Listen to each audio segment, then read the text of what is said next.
الحمدللہ رب العالمین والصلاة والسلام علی سید الانبیاء والمرسلین محمد وعلی آلہ وازواجہ واصحابہ واتباعہ اجمعین۔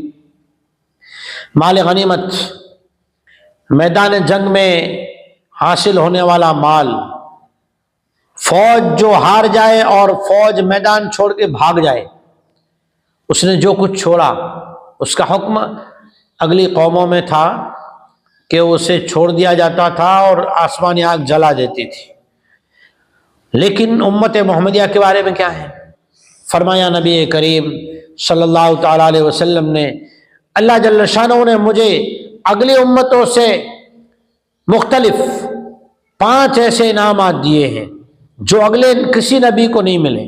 ان میں سے ایک یہ ہے کہ مال غنیمت میری امت کے لیے حلال کیا گیا، میرے لیے حلال کیا گیا۔ دوسرا، زمین ساری کے ساری اللہ جل شانہ نے اس امت کے لیے پاک کر دی، نماز پڑھنے کی جگہ بنا دی۔ تو یہ ایک مال غنیمت ہے۔ کیا حکم ہے؟ سماعت کریں۔ اعوذ باللہ من الشیطان الرجیم، بسم اللہ الرحمن الرحیم۔ فَكُلُوا مِمَّا غَنِمْتُمْ حَلَالًا طَيِّبًا وَاتَّقُوا اللَّهَ إِنَّ اللَّهَ غَفُورٌ رَحِيمٌ۔ سو کھاؤ جو کچھ تم کو غنیمت کا مال ہاتھ آئے۔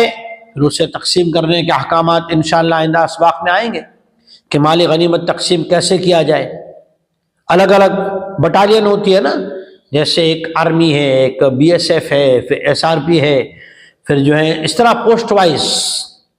تو یہ اسلام نے بھی حکم اسی طرح سے جو ہے اسٹیپ بائی اسٹیپ دیا ہے، اور پوسٹ کے اعتبار سے دیا ہے، قربانی کے اعتبار سے دیا ہے۔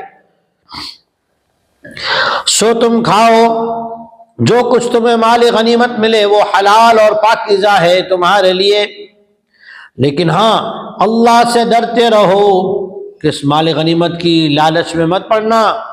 اصل تو حفاظت ہے، اصل تو ظلم سے نکالنا ہے، اصل تو اللہ کو راضی کرنا ہے، اصل تو اللہ جل شانہ نے جو حکم دیا ہے زمین میں سلامتی کا، امن کا، فرما برداری کا، دین کو زندہ رکھنے کا، وہ اصل مقصد ہے، اور وہ اللہ جل شانہ کے خوف سے پیدا ہوتا ہے۔ واتقوا اللہ، اللہ سے ڈرتے رہنا۔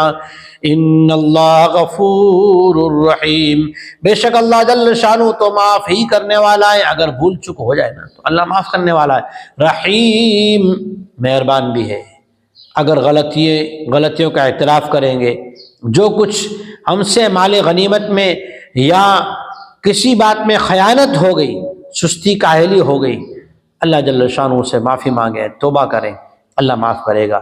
اللہ جل شانہ ہمیں یقین کامل نصیب فرمائے، اور کلام اللہ کے احکامات کے ذریعے سے اللہ جل شانہ پوری دنیا میں، خصوصاً ہمارے ملک میں امن و امان، سلامتی نصیب فرمائے۔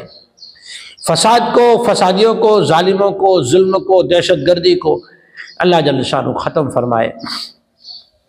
آمین۔ وآخر دعوانا ان الحمدللہ رب العالمین۔ دین کی بات پھیلانا صدقہ جاریہ ہے، ثواب کی نیت سے ویڈیو کو شیئر ضرور کیجیے۔ جزاک اللہ۔